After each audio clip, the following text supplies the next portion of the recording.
Hello, and welcome to this video on instructional strategies. This video is provided to give you an overview of instructional strategies for use in your CTE classrooms and labs. There are 5 types of instructional strategies that we will be reviewing, including direct instruction, indirect instruction, experiential learning, independent study, and interactive instruction. While some video links will be provided to review some of these, please talk more with your mentor if there are strategies you would like to explore further. Teaching involves making important instructional decisions about what students should learn, the content, knowledge, and skills, and how to effectively teach that content.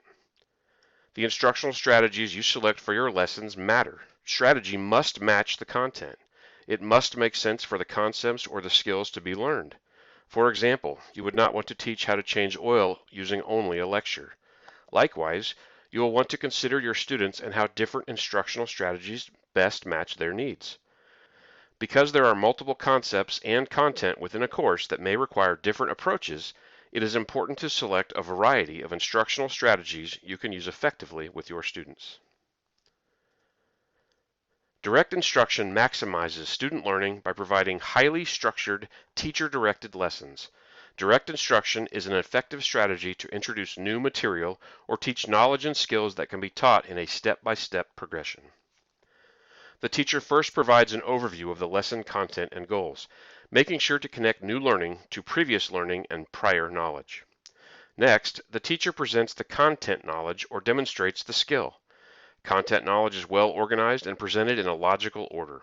Skills are demonstrated step by step, with each step clearly defined. In addition, teachers may use illustrations, models, and videos to restate the information. Students then have an opportunity to practice so the teacher can provide immediate feedback on student performance that correct mistakes quickly. Guided practice and drill exercises are part of this phase. The teacher checks for student understanding utilizing formative assessments, which are quizzes, performance tasks, and teacher observations. And finally, direct instruction involves extended practice to reinforce the knowledge or skill. Practice over time reinforces student learning. Here are some common techniques utilized in direct instruction. Lecture, providing a structured overview, drill and practice, compare and contrast, questioning, and demonstrations. There are some direct instruction video examples, and they're located on YouTube. Indirect instruction is student-centered and requires a high level of student involvement. Indirect instruction takes advantage of students' interests and curiosity. When you use indirect instruction as an instructional strategy, your role will change from lecturer or director to that of a facilitator, a supporter, and a resource provider. The teacher begins by stating the objectives for the lesson.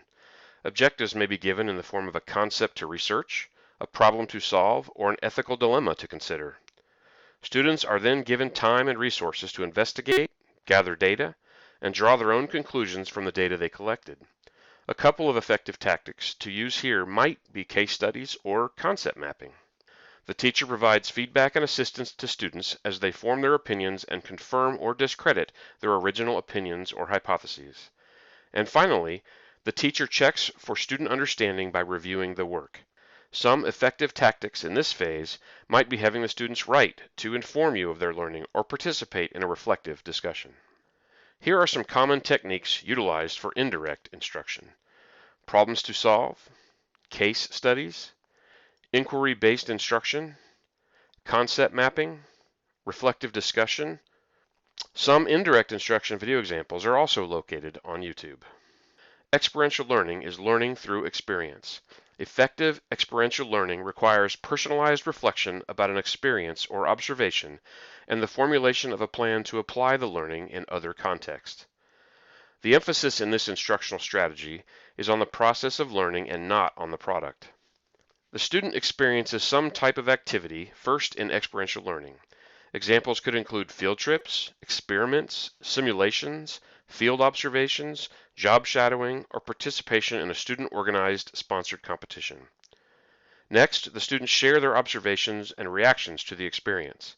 This sharing can be done orally or in written form. Third, students process and analyze what they experienced. This phase requires the students to think through their experience and make sense of what was learned. Again, this could be done orally or in writing.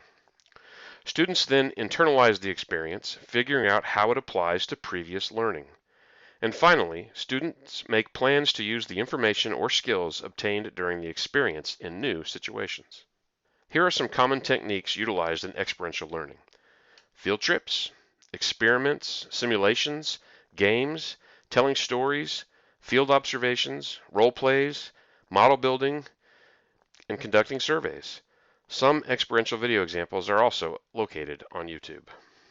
The purpose of independent study is to encourage development of individual student initiative, self-reliance, and self-improvement.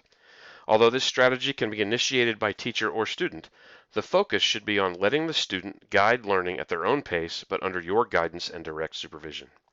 Independent study begins with the teacher and student agreeing upon a topic to be studied.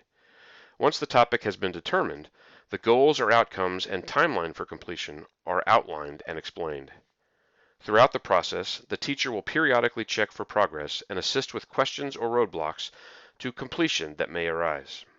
In the final phase, the teacher and student meet to review the product of the independent study and check for understanding of the learning that took place.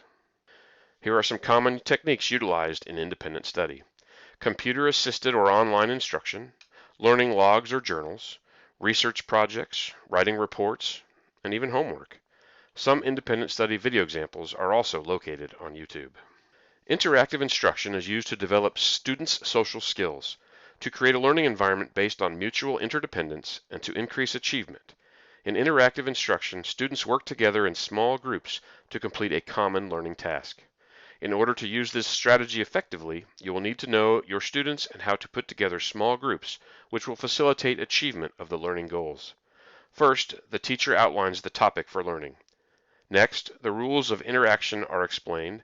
The time frame for completion of the project and rules for reporting or sharing upon completion are given to the students. The teacher then has predetermined groups meet and discuss how the work will be distributed within the group. The groups are given time to work together in their teams, while the teacher monitors progression of the team's work and intervenes when needed or requested.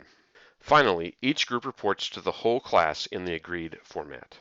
Here are some common techniques utilized in interactive instruction: debates, role-playing, panel discussions, laboratory groups, think-pair-shares, jigsaws, and solving a group problem. Again, some interactive instruction videos are located on YouTube.